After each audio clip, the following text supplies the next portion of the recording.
2 Chronicles chapter 8. At the end of 20 years in which Solomon had built Yahweh's house and his own house, Solomon built the cities which Hiram had given to Solomon, and caused the children of Israel to dwell there.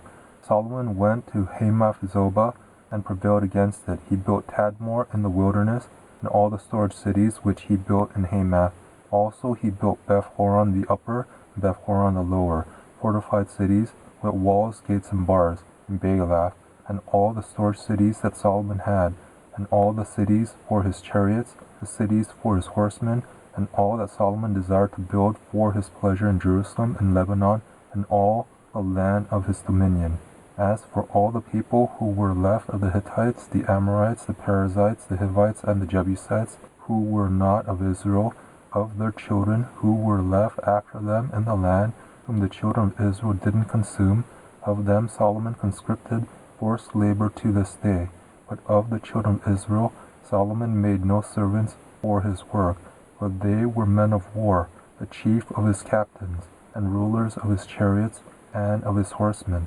These were the chief officers of King Solomon, even 250 who ruled over the people. Solomon brought up Pharaoh's daughter out of David's city to the house that he had built for her, for he said, My wife shall not dwell in the house of David king of Israel, because the places where Yahweh's ark has come are holy.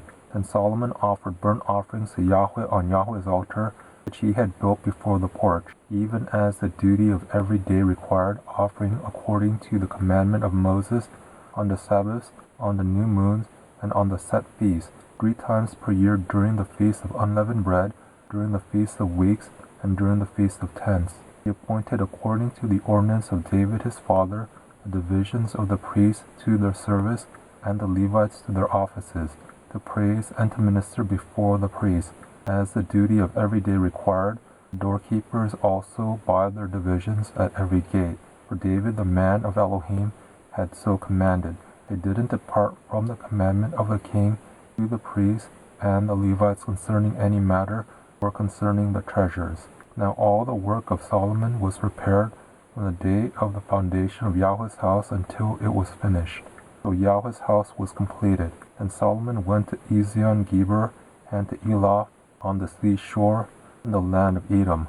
Hiram sent him ships and servants who had knowledge of the sea by the hands of his servants. And they came with the servants of Solomon to Ophir, and brought from there 450 talents of gold, and brought them to King Solomon.